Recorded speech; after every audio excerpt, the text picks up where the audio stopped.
대한민국 공무원으로서 헌법과 법령을 준수하고 국가를 수호하며 국민에 대한 봉사자로서의 임무를 성실히 수행할 것을 엄숙히 선서합니다. 2025년 7월 24일 해양수산부 장관 전재수. 해양수산부 공직자 여러분, 그리고 해양경찰청 공직자 여러분, 반갑습니다. 전재수입니다. 안녕하십니까.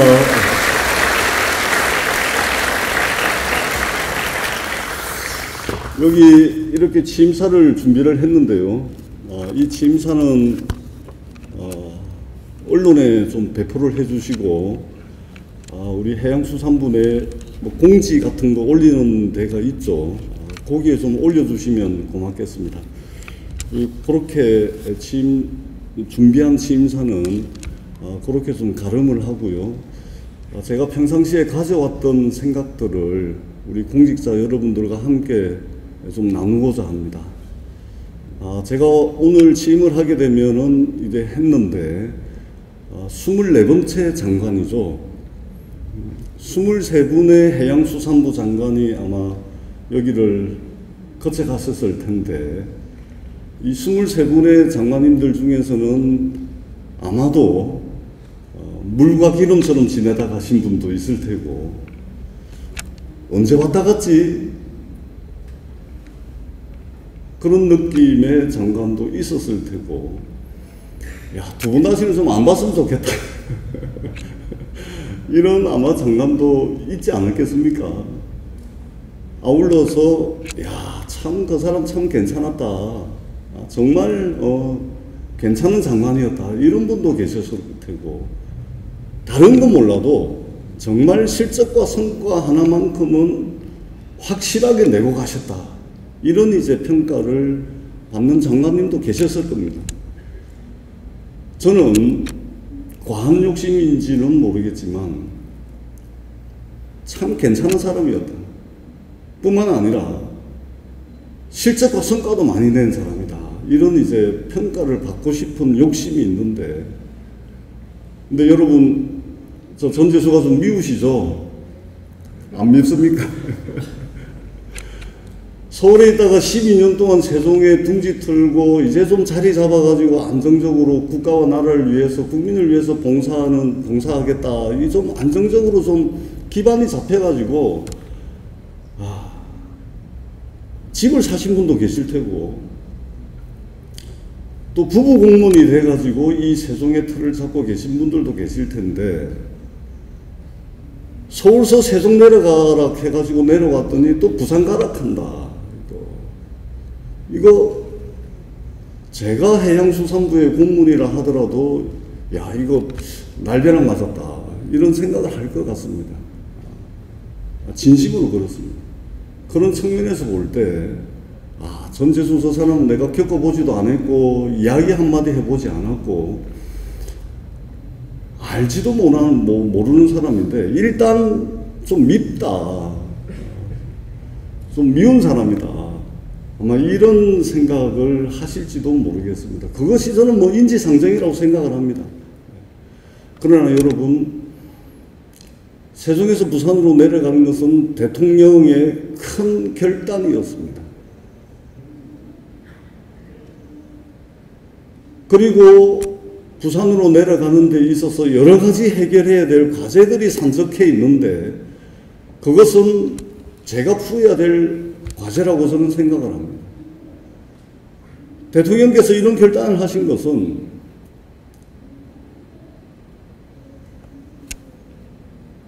닥쳐오는 일만 해가지고는 대한민국의 미래가 없다라고 하는 절박한 심정이 있었습니다. 여러분들 잘 아시다시피 올해 경제성장률이 0%대로 떨어졌습니다. 우리가 가지고 있는 자원을 총동원해가지고 최적화된 형태로 조합을 하더라도 소위 말하는 잠재성장률이라고 이야기를 하죠.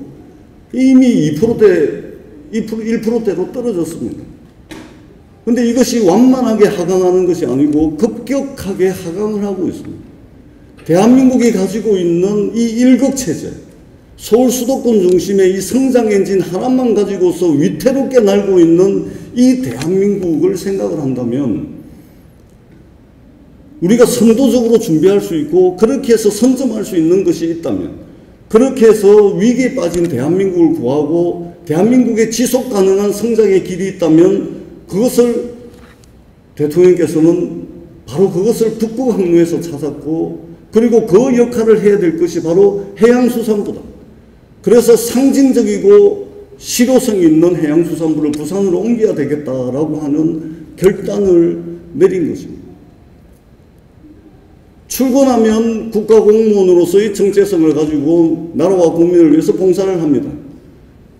국가공무원으로서의 정체성을 가지고 있는 것이죠. 그러나 퇴근하면 한 집안의 가장으로서, 아이들에게는 아빠, 엄마로서, 남편, 부인으로서, 부모님에게는 아들, 딸로서의 정체성이 있는데 국가공무원으로서의 정체성으로서는 이해를 하겠다. 그런데 이 3터는 어떻게 할 거냐? 대통령께서 큰 결단을 했지만, 그리고 우리가 해결해 나가야 될 과제들이 산적해 있고, 정주 여건은 어떻게 할 것이며, 아이들 전학 문제는 어떻게 할 것이며, 주택 문제는, 거주 문제는 어떻게 할 것이며, 산적해 있는 문제들이 많이 있습니다. 제가 윤병철 노조위원장님 뵙고 단식을 함께 머리를 맞대고 함께 좀 해보자라고 이야기를 하면서 단식을 해제를 하셨는데, 윤병철 위원장님께서 제게 몇 가지 우리 해수부 공직자분들의 사례를 제게 전해주시더라고요. 정말 저는 진심으로 공감했습니다. 저라도 그렇겠습니다. 그 사례들을 보면서 이게 만만한 문제가 아니구나라는 것을 느꼈습니다. 그럼에도 불구하고 해결하지 못하고 극복하지 못할 일은 저는 없다고 생각을 합니다. 여기 계신 분들과 함께 제가 아마 내일부터 업무를 하게 되면 엄청 바쁠 겁니다. 북치고 장구치고 해야 될 그런 일들이 있을 겁니다. 그럼에도 불구하고 여기 계신 우리 공직자분들과 함께 머리를 맞대고 우리가 당장 직면하고 있는 여러 가지 문제들을 해결하기 위해서 머리를 맞대도록 하겠습니다. 함께 소통하고 함께 얼굴을 마주보면서 머리를 맞대 나가면서 우리가 직면하고 있는 문제들을 해결하기 위해서 최선을 다하도록 하겠습니다.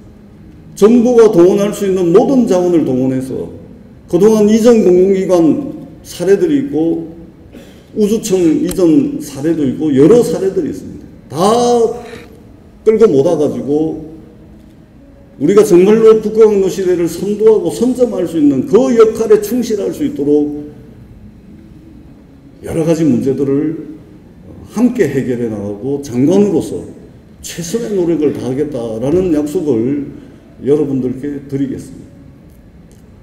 그리고 공직자 여러분, 하필 왜 부산이냐? 여러분들 잘 아시다시피 부산은 항만 인프라가 잘 되어 있습니다. 세계적 경쟁력을 가지고 있는 항만 인프라를 가지고 있습니다. 뿐만 아니라 세계 최강의 조선벨트를 가지고 있습니다. 울산, 부산, 거제도로 이어지는 이 조선벨트는 세계 최강의 기술을 가지고 있습니다. 해운 인프라는 또 어떻습니까? 270개 가까이 되는 컨테이너 전기 노선을 가지고 있습니다. 세계 항만 연결성 기준으로 하자면 대한민국이 세계 4위입니다.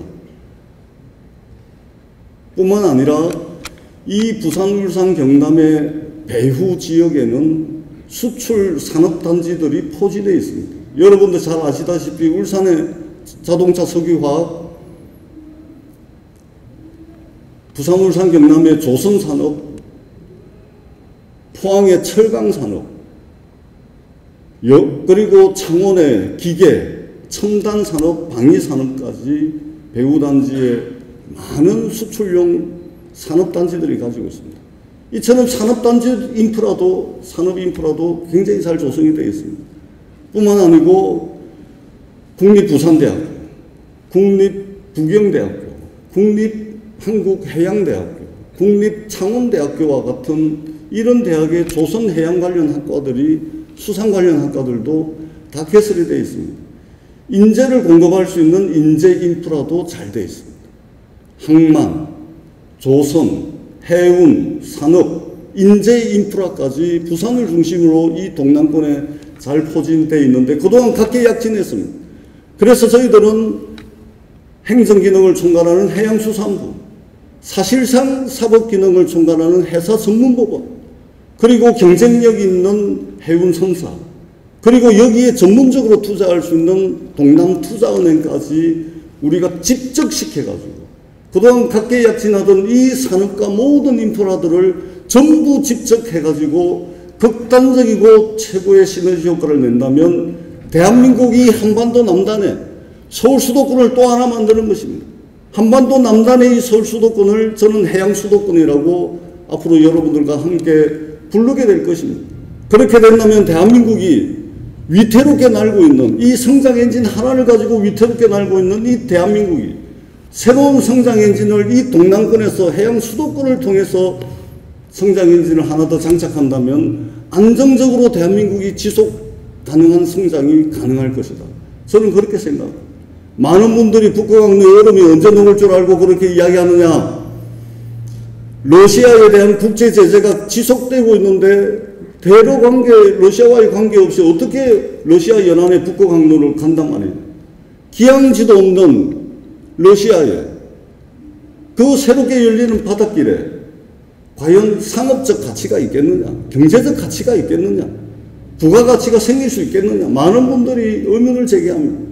그러나 분명한 것은 얼음이 녹고 있고 새로운 바닷길이 열리고 있고 이 새로운 바닷길이 열릴 때마다 역사적으로 우리는 새로운 문명이 탄생했고 새로운 국제질서가 재편됐다는 것을 우리는 역사 속에서 확인할 수가 있습니다. 그렇기 때문에 마냥 앉아서 기다릴 수가 없습니다. 이미 중국은 컨테이너선을 운항하고 있습니다. 러시아는 전쟁이 끝나자마자 무려 40조 원에 달하는 투자 계획을 가지고 있습니다. 프랑스는 어떻습니까? 프랑스를 대표하는 선사는 환경 문제 때문에 북극항로 우리 돈이 많이 이윤이 남더라도 그쪽 북극항로 길은 이용하지 않겠다 합니다. 그런데 뒤에서는 쉐링선 컨테이너를 구매하고 있습니다. 미국은 이미 15척에 달하는 쉐링선 구매 계획을 발표를 했습니다. 전 세계가 새로운 바닷길, 새로운 물길을 열리는 것에 대해서 전 국가적 에너지를 결집해가지고 움직이고 있습니다. 지정학적으로 이 북극항로의 가장 큰 혜택을 받을 수 있는 이 대한민국 남단, 이 인프라가 잘 돼 있는 여기에 우리가 조금 더 준비를 한다면 경쟁하고 있는 세계에서 우리가 주도적 위치, 그렇게 해서 북극항로를 선점할 수 있다. 이런 믿음과 확신을 저희들은 가지고 있습니다. 그렇기 때문에 여러분들 많은 개인적인 어려움들, 그럼에도 불구하고 그것을 저희들이 모르는 것은 아닙니다. 그럼에도 불구하고 행정기능을 총괄하는 해양수산부가 이 대한민국 남단에 가가지고 마중물 역할을 해야 되겠다라는 문제의식을 저희들은 가지고 있습니다. 그리고 어떤 분들이 이야기합니다. 이재명 정부 5년 내내 가가지고 5년 뒤에 정권 바뀌면은 해양수산부 또 세종으로 가는 거 아니냐. 천만이에요. 불가능한 일입니다. 제가 이전에 청와대 국정상황실에 있을 때 기보신보 본사 통합한다고, 본점을 통합한다고 했던 적이 있습니다. 그때 당시 제 기억으로는 부실채권이 한 8천억 있어가지고 그거를 일반 회계로 다 털어주고 기보신보 통합해라. 그러면은 그 부실채권 정부 재정으로 다 털겠다. 난리가 났죠. 전부 찬성을 하고 난리가 났습니다. 다 오케이 했습니다. 근데 결국 통폐합 못했습니다.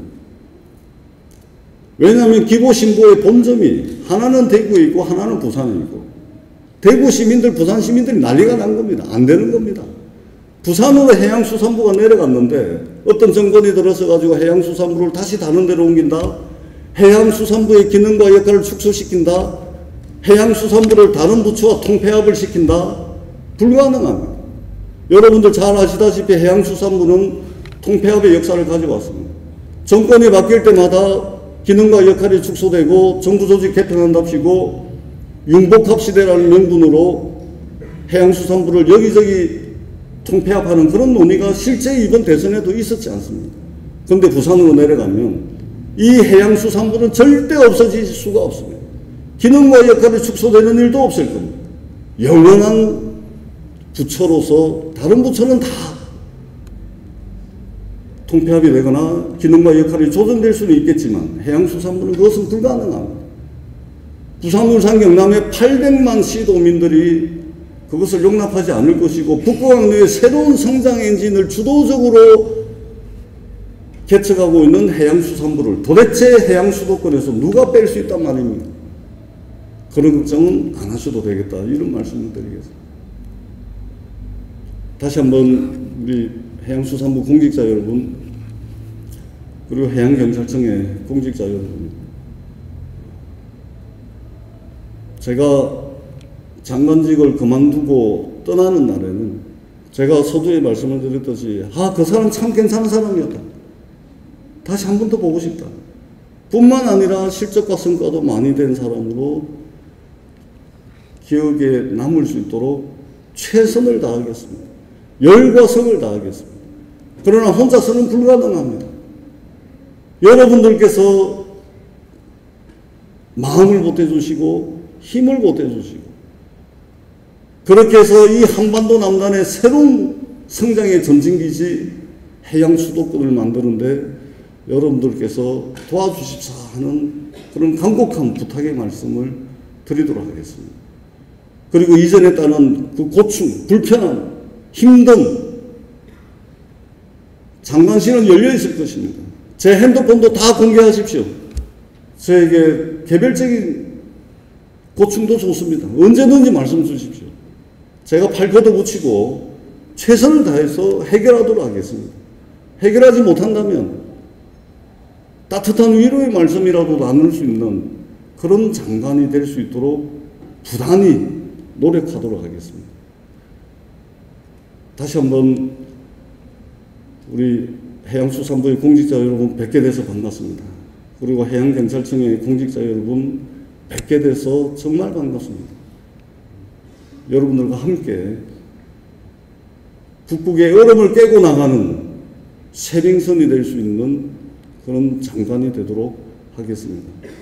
도와주십시오. 고맙습니다.